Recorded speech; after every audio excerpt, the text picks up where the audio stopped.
The ass, fuck out of here. Both of y'all look like skins roosters with y'all ugly asses with her long ass chin. Oh no, bitch. Michel'le is beautiful, and you gonna ride with that ugly ass hoe. Oh, that's why Dr. Dre be hiding that bitch.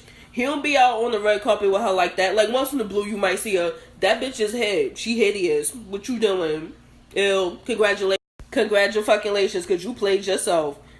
Ain't nobody trying to walk on no red carpet with a bitch that look like a nigga. She look exactly like child. Bye, Andre Young. Bye.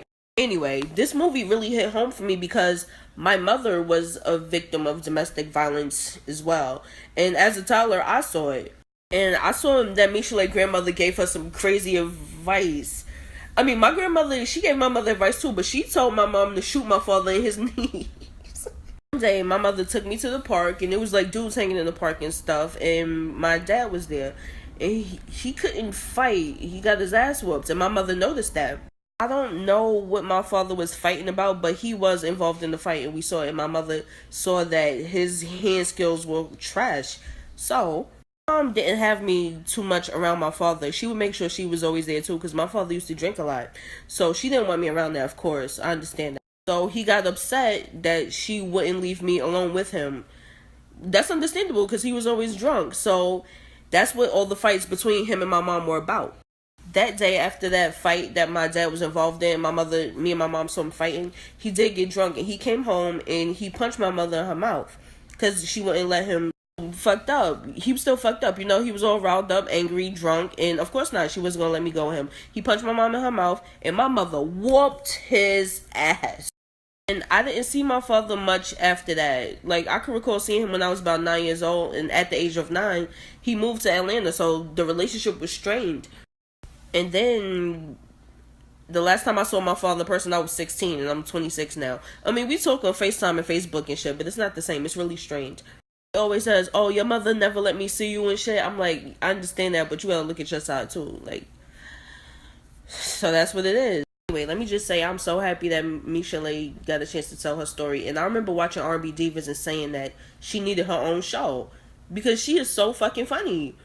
Even all the stuff she went through, you can see that she has a good heart and a good spirit, and that part of her never left. So it's beautiful. I'm just so happy that she has a platform and everything is coming into fruition right now. She is so blessed, man. I'm so happy for her. I'm proud of her. Oh, and Michel'le, if you end up seeing this, let me tell you, my mama still got that cassette tape. It's in the closet. She has your first album on cassette. It's here. She used to run that shit in the hall. She really did. And I'm surprised it still worked, to be honest. I know Lifetime, they get bad raps for movies, but this one was good. The cast was great. Shout out to Ryan. I grew up on Ryan. I'm so proud of her, too. I ain't know shit about no Lincoln Heights. I was so young. I was like 12, 13. I didn't even understand the show. I just liked it because she was up there, and that's the only person I could identify with. So shout out to Ryan. Curtis Hamilton. Y'all saw that nigga that played Dre? Curtis, baby, call me Zaddy. Call me. You need some Brooklyn love in your life. Danica Knowles, shout out. Her personality, you can see her personality through her character. You can see her personality, her real personality, through Tashina. That was, I really hope that this movie opened the doors for the cast. Because there was some newbies up there. Man, I hope this movie, like, did tremendous shit for them, for real. If Dr. Dre didn't do all that shit to Michel'le, can you imagine right now the power couple they could have been? Oh my gosh, what? Oh, imagine that though.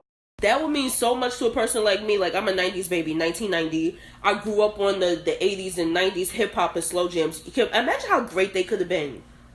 And look at the bitch you with now. You can't be no power couple with her ass because she walking around spending up all your shit. Just like Michel'le said. Stupid ass. Fuck you, Dr. Dre. Shit. Before I get out of here, I'm glad to say I am not a consumer of Dr. Dre's beats. I use Monsters. They do the same shit. They only $60. So, yeah. Fuck you and your beats. As a matter of fact, these are better, actually. But I'll make another video about that. But bye, y'all. Thanks for watching the video. Love y'all.